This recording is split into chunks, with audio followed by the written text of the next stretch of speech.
The 28th of February, Rabbi Levitt, Gemora. 119A4.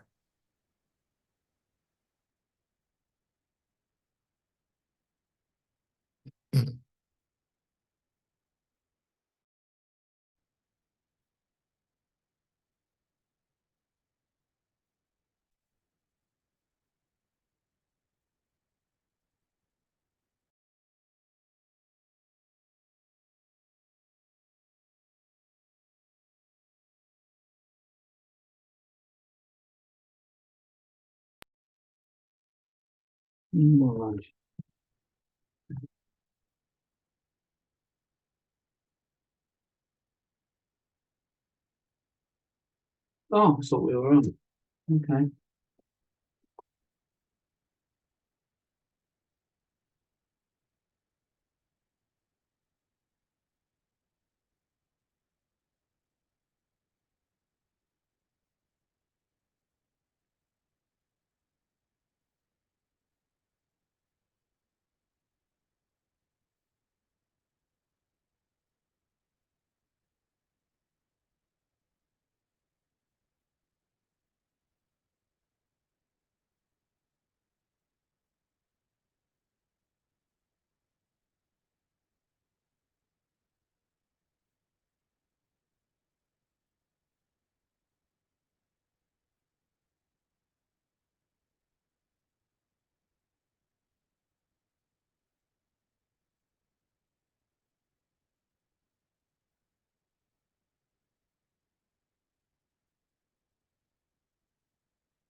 So Lou left to go to the doctor, Roy.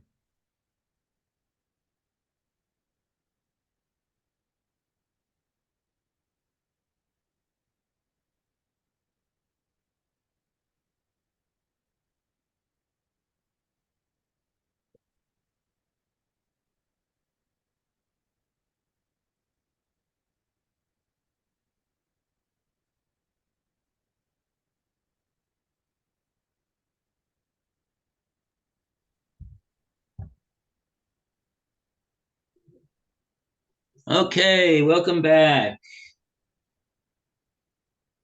Yeah. We are in Bava Kama. I'm on 119A4 with the Mishnah. Okay.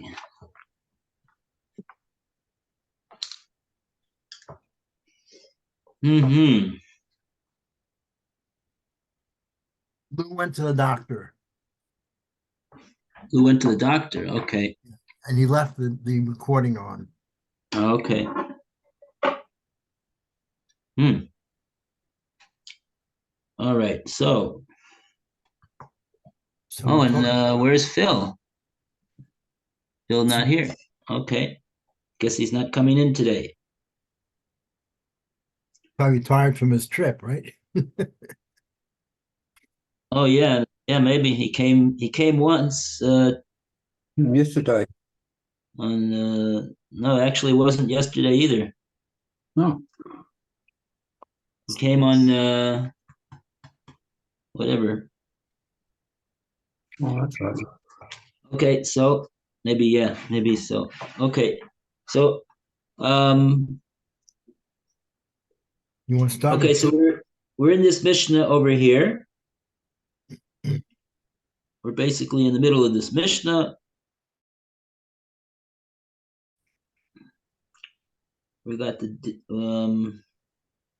Oh, this is black and white, right? And the yeah. Let's take the Mishnah from the beginning. We'll take the Mishnah from the beginning, and we'll see the whole thing.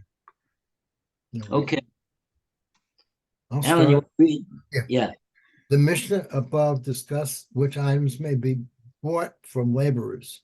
This Mishnah rules on a related topic, which is a craftsman's leftover materials or byproducts belong to him, and which belong to the owner of original materials.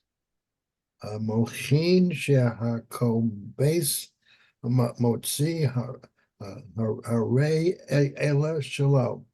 The shreds of wool that a launderer of wool garments removes during the soaking process belongs to him.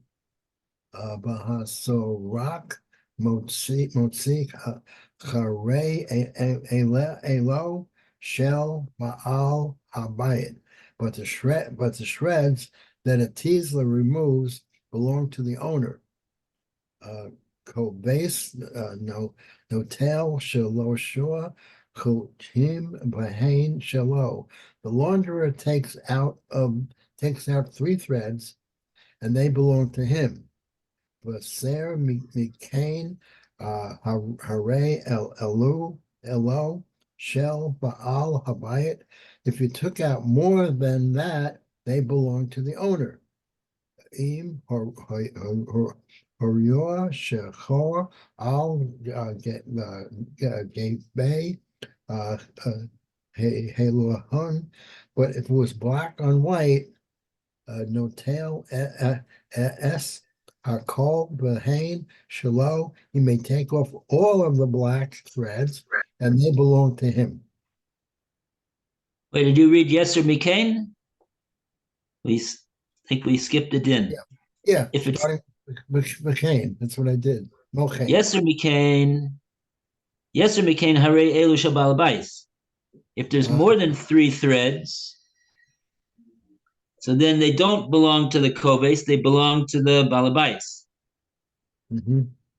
Then that's talking about not talking about shachor gabe levan. That's talking about a beggar that has just levan, I suppose. Now we're talking about shachor gabe levan. If the beggar was shachor gabe levan, so then that's a different din than what we said before. The din we said before was 3 chutim the kovis takes. More than 3 chutim balabais takes. Oh, but if it was shachor gabe levan that the koves laundered, so he takes it all. Ve'hen shalom. No tell us Hakol behein shelo. A bit repetitive, the language of the Mishnah for some reason, but so here, even if it's more than three, chutim, he's going to take it all. Okay, so we were wondering what's the difference between the case when it's a regular beged. So then the din is you take three. The koves can take three, but not more. More than three, then the balabais gets them, all of them, because he's makpid. He's particular because it's a davar chashuv. It's a significant amount of chutim. But three or less, then the koves he doesn't care, and the koves can keep them. But if it's shachor gavi levan, so then in that case, the koves, the launderer, he takes all of it, even if it's more than three, and it's his. Okay. And yeah. Okay, so Rashi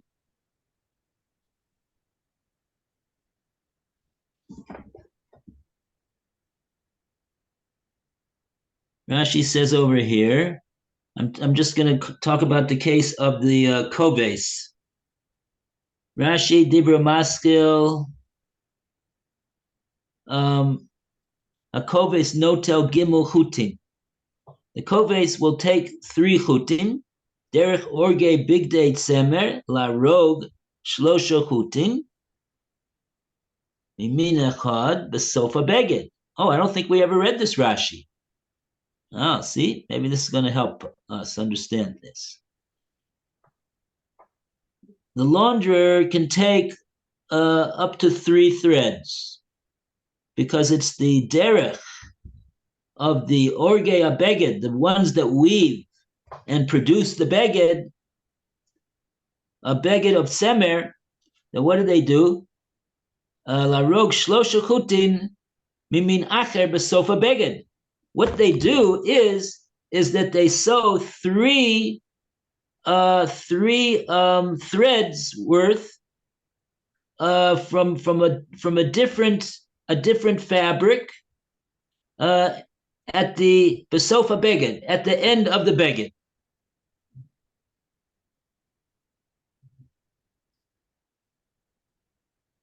So it's shlosha chutin b'min acher at the end of the beged, but kovis notlan umashveh habeged umiyafeu. Oh, now what does that mean?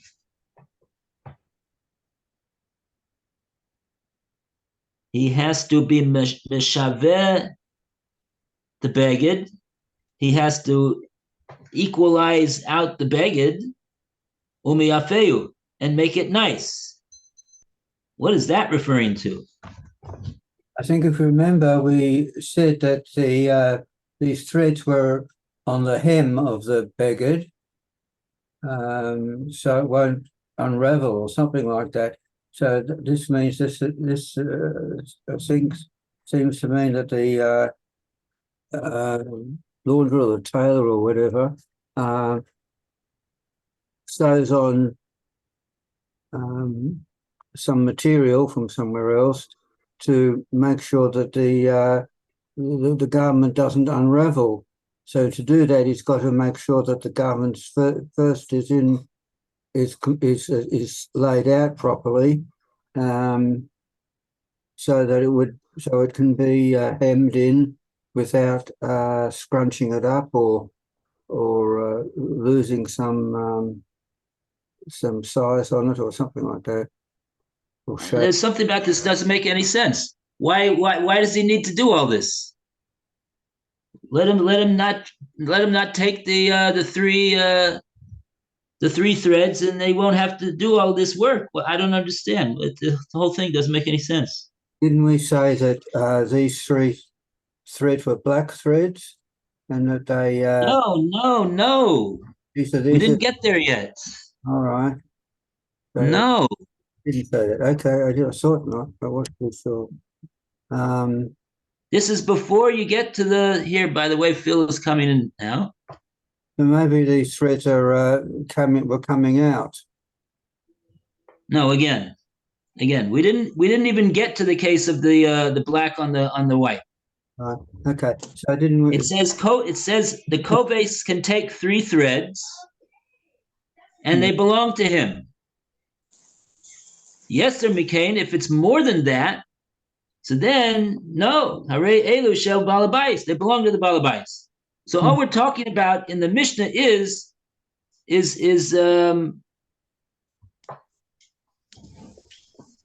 what?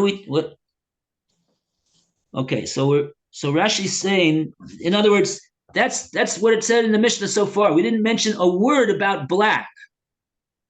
Okay, we'll skip that. Forget about that for the moment. So, and the Rashi that I read is explaining the case where the kovis is allowed to take these 3 threads.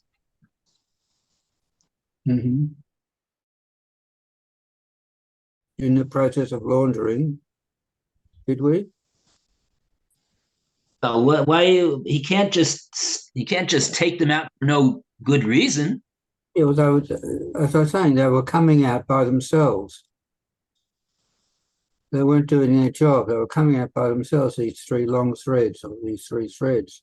Erech orge bigdei tzemer la rog shlosha chutim mimin acher besof habeged vakoves notlon They need to be exposed. beged miyafeu. So Rashi's saying over here on this case, Rashi's going on the din of the Mishnah that says that the koves can take 3 chutim, behein shalo, and they will belong to him. He can keep them. But Rashi's explaining that there's Rashi's explaining a whole story over here. Rashi explains how it's the way of the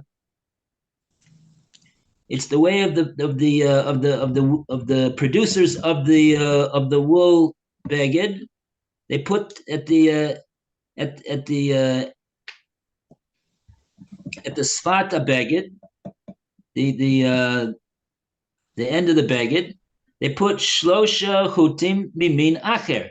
They put 3 chutim from a different min, I guess a fabric other than the fabric of the beged, of the rest of the beged, the main body of the beged. Vakoves kushahu mashveh habeged umiafeu notel chutin elu min habeged.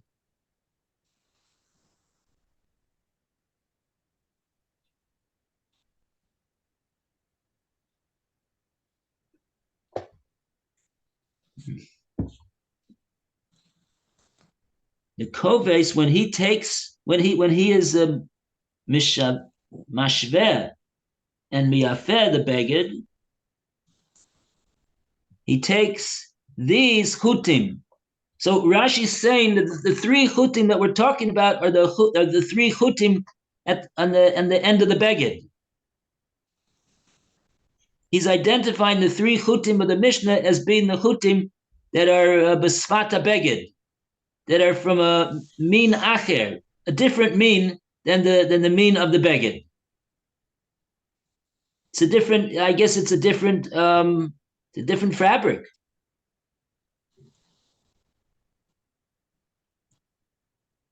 Okay, but right, but Rashi does mention the fact that the person, the koves, has to be mashveh and be miyafeh the beged when he does that.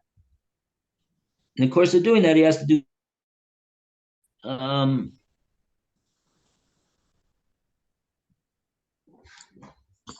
Okay, but if there's more than 3, Yesser al Kain, the Mishnah says he cannot do that. Then he's got to give all the threads to the Balabais. Can't keep them. There's no Rashi on that.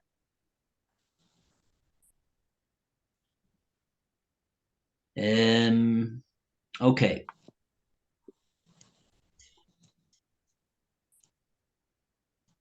Okay, so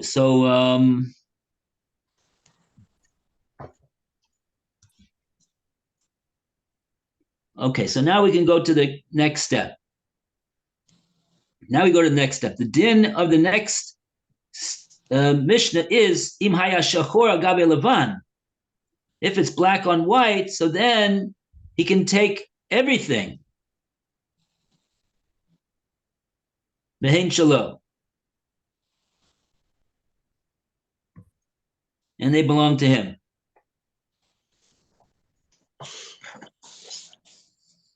Now Rashi said, let's good morning, Phil. Phil is here to read this Rashi. Let's read Rashi Dibra Masla v'im haya hachut shachor.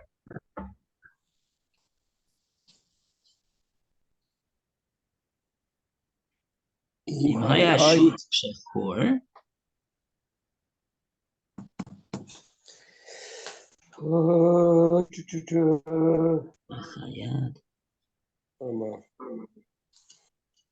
It's about 15 lines from where the Rashi starts his commentary on the Mishnah. It was a black thread. Sha'argu b'beged levan, that was weaved into a white garment. Sha'argu b'beged levan. Rashai Ito, Hakol, all of it. At Levan, it kind of like just there's something to the white. It kind of like it messes up the white with the black, right. So you could black. It's undesirable. So now over here,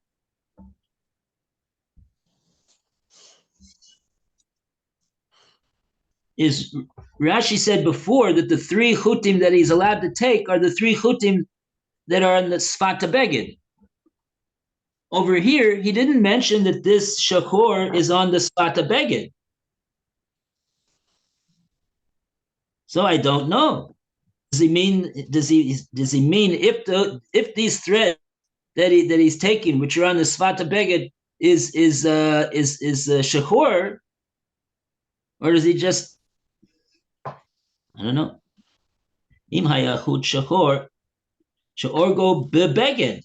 It sounds like Rashi's saying this is not that he's weaving. It's not that the weaver weaved on Svata Beged, these strands of shachor. He put it into the Beged. She'orgo bebeged levan. Oh no, he's Rishoy litol hakol. He's allowed to take all of it. The fish ashachor maganis is a levan.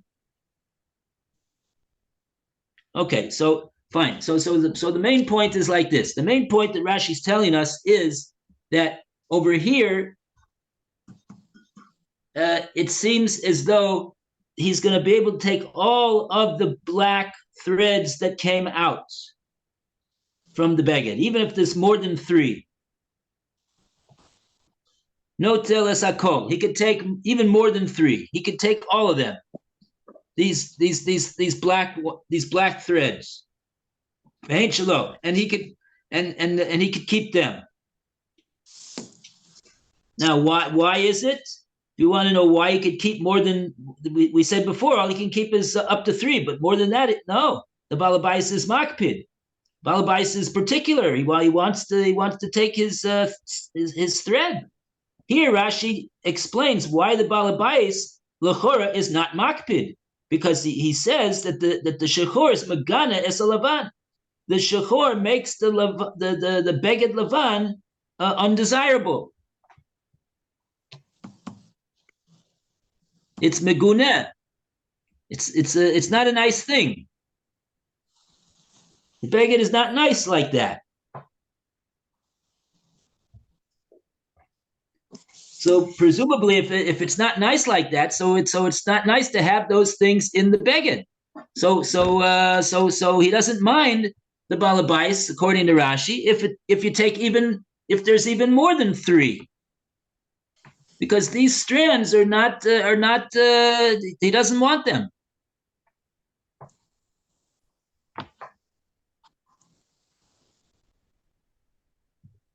And the point over here is it's not on the I don't think it's on the end of the beged. These are on anywhere on the beged. They make the beged not nice.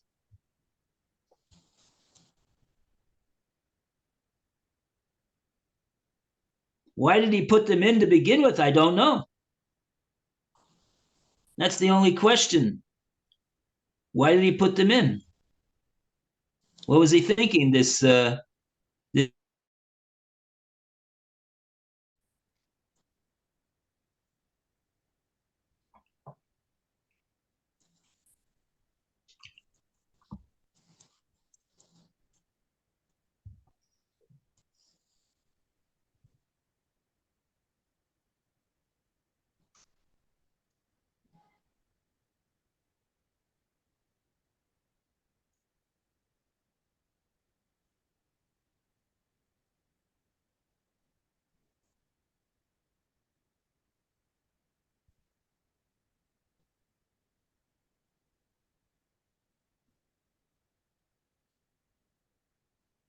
don't know. Oh, so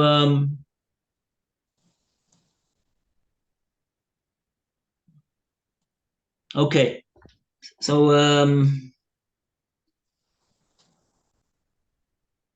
let's go further. I'm not sure what the story is a bit sketchy. From Rashi, it's the story needs to be fleshed in a little bit more to understand it a little bit more. But okay, for now, that's all for now. Does Art Scroll have a note to explain what's the why it is, since it's black, he can take even more? It says the launderer may take off all the black threads, even if they are more than 3, but black ruins the appearance of a white garment, according to Rashi. And the owner is not particular regarding whatever needs to be removed. Yeah, that's what Rashi says. Yeah. So the question is, yeah, okay.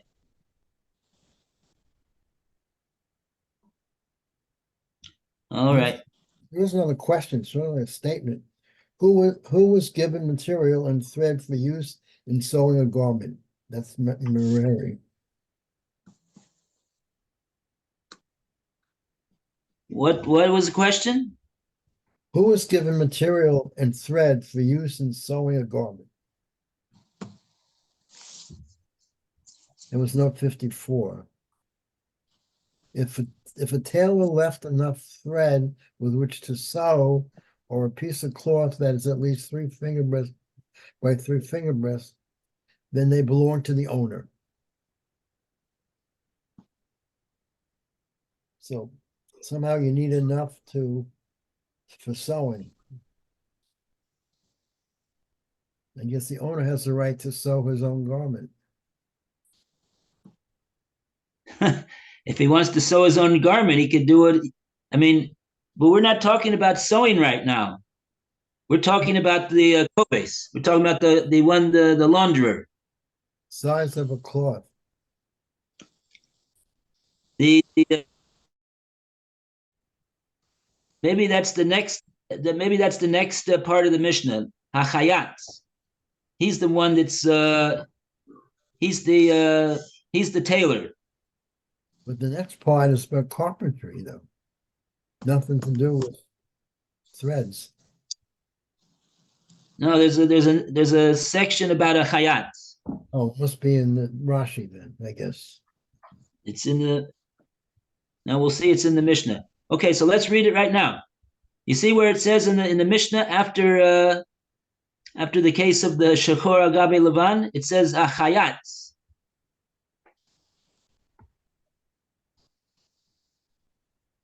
This is not a launderer. A launderer is a koves. That's what we've been talking about until now. The owner of the garment gives it to a launderer to clean it. That's what we've been talking about until now. Now we're talking about the chayat.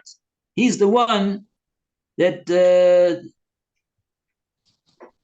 that does the stitching,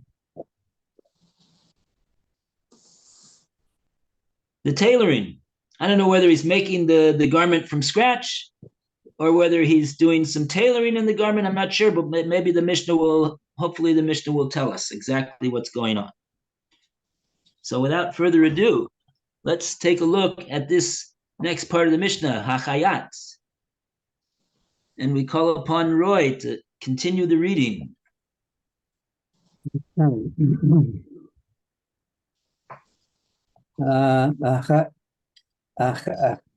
Achayana sheshir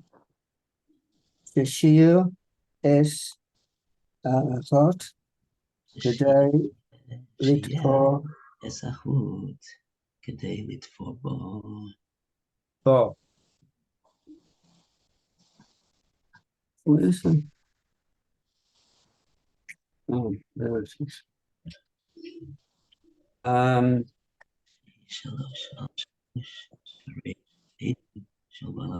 The tailor left over enough thread with which to sew, or matelit sherim shalosh shalosh, or a piece of cloth that is at least 3 finger breadths by 3 finger breadths. Elo shall bal abayis. They belong to the owner. Okay, so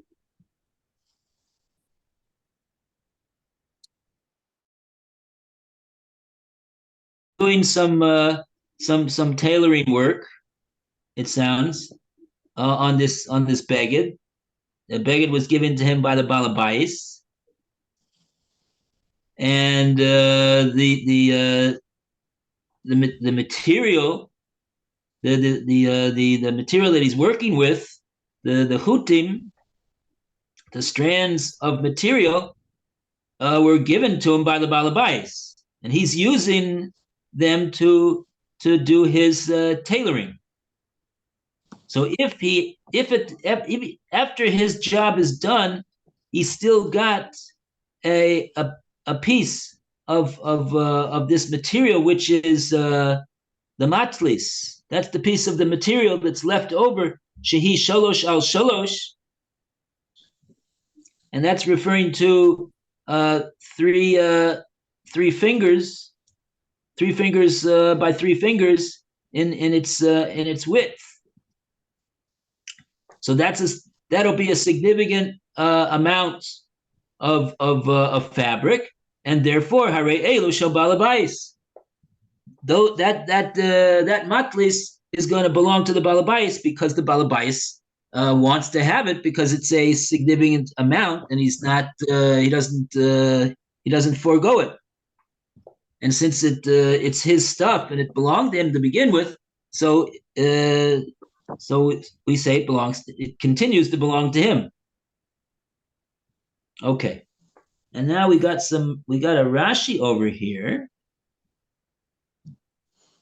We got a Rashi about Chayat, and we have a Matlis also. We have 2 Rashis. Hayat Shishir Binachut Kedei Lipor, the tailor that remains from his threads in order to stitch with it, sew with it. Gemara Mefresh, the Gemara is going to explain Shior, the Shior Tefira, the shear of the stitching. Oh, that's interesting. Well, that's about 2 lines later, because now it tells what it is. It mentions that it's you can see a motley, this piece of cloth, shu gimel gimel, that it's 3 by 3 is the size of the cloth. Yeah, but why did Rashi say that the Gemara is going to tell us what the shear is? The Mishnah tells us what the shear is. Okay. Well, we'll have to get to the Gemara. What's going on? Okay. But now the shear, it mentions that the cloth is 3 by 3. A hayat, the tailor, shehashada et tefiroto, that it equates his sewing, the kila, and it's kitsa. I made it from it, is a motley katana, is a small piece of cloth. Shalosh etzbot, 3 etzbot. Al shalosh etzbot, 3 fingers by 3 fingers etzbot. Hari elu shel. Those thing belongs to the owner. Oh, so these are two separate things over here that the Mishnah is telling us. First thing the Mishnah told us was that he left a chut, which is kedei litforbo. He's got left over a chut, which is kedei litforbo. He'd be able to do some tailoring with that chut. And the Mishnah doesn't tell us what the shear of that is, how much that would be. The Gemora is going to ask the question, and it's going to answer that question. But what it says about the matlis being 3 by 3, that's another case. That's a different case. Now we're not talking about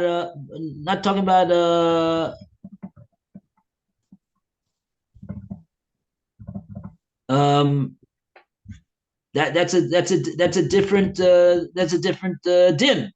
In other words, this is what he says kedei litforbo, and the Mishnah says matlis shehu sholosh sholosh. That's not the shear of kedei litforbo that the Mishnah is talking about. That's how Rashi understands the Mishnah, and it makes sense. We can understand that Rashi understood like that because there's a vav after it says kedei litforbo. The vav means, and I'll tell you another case. I'll tell you another case about a matlis shehu shalosh al shalosh. So that's not defining what is called the shear of kedei litforbo. Okay, good.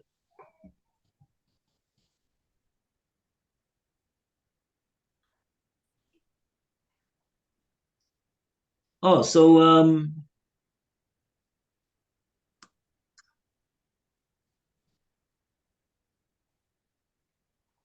right? Rashi also has a vav. Umatlis. Umatlis shehu gimel gimel. Oh, so do we sorry, we finished that Phil? Finished that Rashi? Yeah. Okay, Rashi so talks about the 3 by 3. So here Rashi said Chayet shehishveh es tfirato, he evened out his tailoring. Vikitseya hemenu matlis, and he snipped off from the yeah, I guess that's what they do when they do their tailoring. They got to make it even. If it doesn't, it's no good, right? So I guess they do this hashva. They do this evening out after they finish their work, so it looks even. It doesn't look funny, and in doing so, he was Kitseya hemenu matlis katana shalosh etzbos al shalosh etzbos. He snipped off a portion of the fabric that was 3 by 3. And the Mishnah tells us, Hare elu shel balabais, that amount of that snip, it belongs to the balabais, because the balabais wants that snip. He could do something with that snip, 3 by 3. Okay. 4 minutes left. We got the last case of the Mishnah. The Harash. Here we're talking about the carpenter. Okay, back to Alan with the carpenter. Now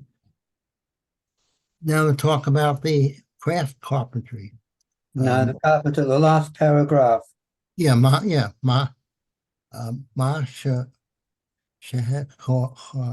Horosh Motzi Bamatzar, whatever shavings a carpenter removes with an odds, whatever that is. It's The what? Removes with an odds, ADZE. ADEZ. Adze. It's something you cut with. It's like a thing to cut.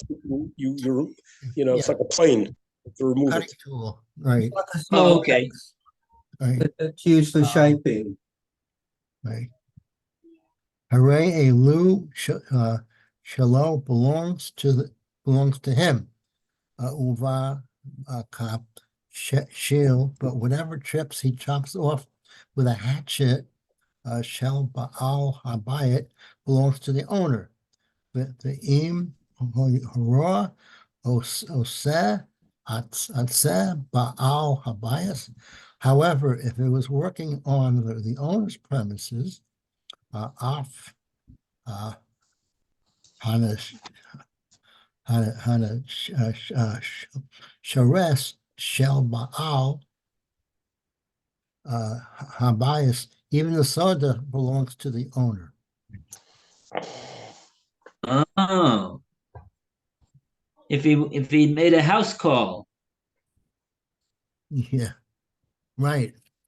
he's doing the carpentry work in the house of the balabais. So if he's doing the work in the house of the balabais, so then we say that, oh yeah, sure, the balabais wants everything, even the Nesorim. All belongs to the owner, and certainly the shavings are removed with the small odds. When the Mishnah ruled above that, the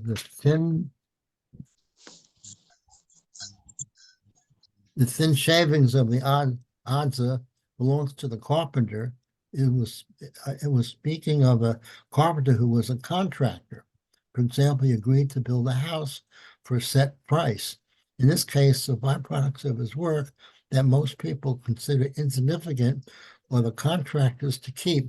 But if the carpenter is hired merely for his time, he keeps nothing. Then Rashi goes on to explain the Mishnah.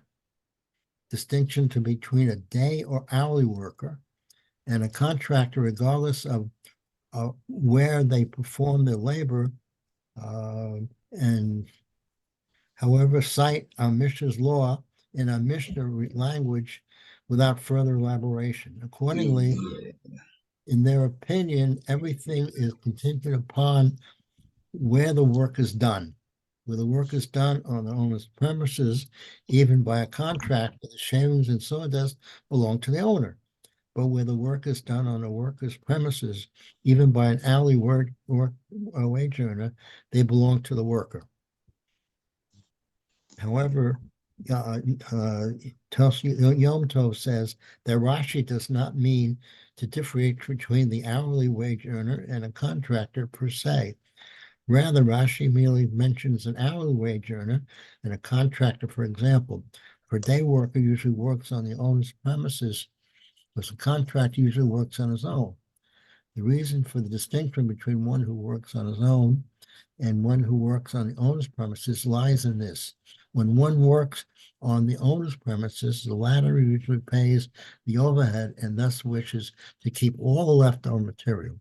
Alternatively, Smart explains that when the work is done on the worker's premises, it does not pay for the owner to go through the bother of transporting the sawdust and plane shavings to his house. He therefore leaves them for the carpenter. However, when the work is done on his own premises, there is no bother involved. He is particular about keeping them for himself. Okay. Okay, we'll get to those Rashis, I guess, tomorrow. Bez Hashem. Okay. We got some more Rashis on this, on the case of the Harash. Very good. Okay. Yashikoyak, Thank you. everybody. Take care. Okay, Have a welcome great back. day. Thank How was your you. trip? Phil, how was the trip? Good? Very good. Very good. Very, very nice to see. Okay. All right. Catch up yet? New Zealand. Okay. Just Bye. had a good, Bye, Phil. had a catch Bye, up. Alan. Yep.